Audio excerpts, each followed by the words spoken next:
There's an unprecedented number of new people buying firearms who never owned a firearm in their life. These people understand that they need to take responsibility for their own self-defense. Many people think they should be buying a firearm but do not do so. They do not take the steps to defend themselves because of their spouses, boyfriends, or girlfriends. These people are saying, just let the police protect you. Let's think for a minute why we don't just kick back and let the police protect us. I have a few stories that illustrate why you need to consider your own self-protection. Back when I lived in Richmond, I had a relative who was with the police. One night I was with him in his patrol car. He took me behind a school. Behind the school, backed up into this little alcove, was a sheriff's patrol car. He told me that in that patrol car there were two deputies who backed in there every night. One went to sleep in the front seat of the car, the other went to sleep in the back seat of the car.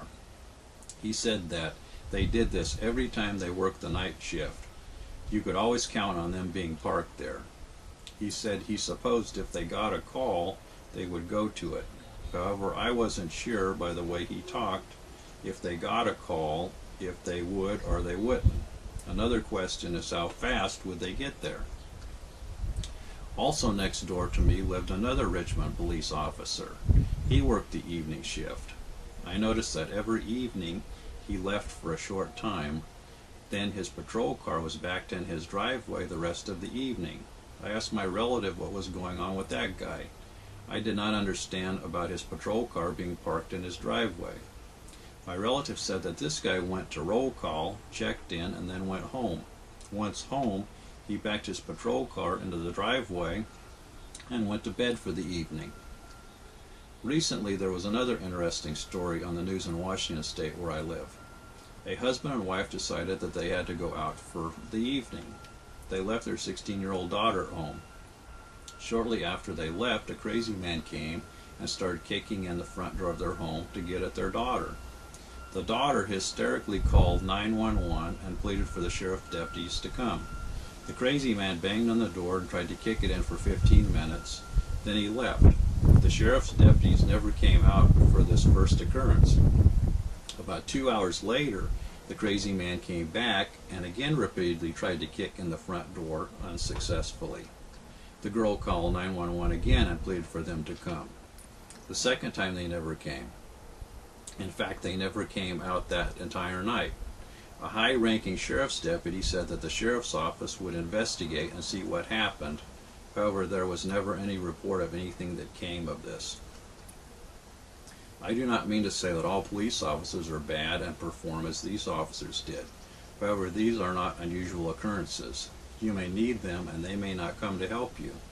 What if you desperately needed help and the nearest officer was 5 minutes away, but very busy and never got to your house? It may take many minutes for another diligent officer to finally make it to your house. You could be in a situation of someone killing you. You are gambling at how long it will take the police to arrive. There's also a landmark Supreme Court ruling concerning a situation in Washington, D.C. A few years ago, 3 women were attacked over many hours. They called the police, but the police never came. The Supreme Court ruled that the police have no duty or obligation to protect you. If you have any reservations on protecting yourself, it is your duty to look into these matters I have discussed. See for yourself if you feel comfortable in saying that you do not need to protect yourself. See if you feel comfortable in relying solely on the police to come to your aid. Just in case I haven't convinced you to defend yourself, here's a story about a Seattle policeman. He had gotten off duty around midnight and was driving to the Pike Place area of Seattle. He was on his motorcycle and in street clothes. A criminal defense attorney and his female assistant were walking down the street in this area. The assistant was an ex-con. She decided she did not like the policeman riding his motorcycle on the street. She began yelling at the policeman to stop his motorcycle. He pulled out his badge and flashed it at her to show he was a policeman. That did not impress her. She ran out into the street and jumped on the front of his motorcycle. Her actions caused the motorcycle to fall down and the officer to fall off the motorcycle. She began to beat the officer and the attorney joined into the fray. 3 other thugs thought what was going on and joined the beating of the officer. The officer, fearing for his life, pulled his pistol and shot 3 times at his closest attacker. He hit the attorney 3 times in the stomach. This caused all the other attackers to back off. I saw a photo of this officer. He was severely beaten. An outside police department investigated the incident.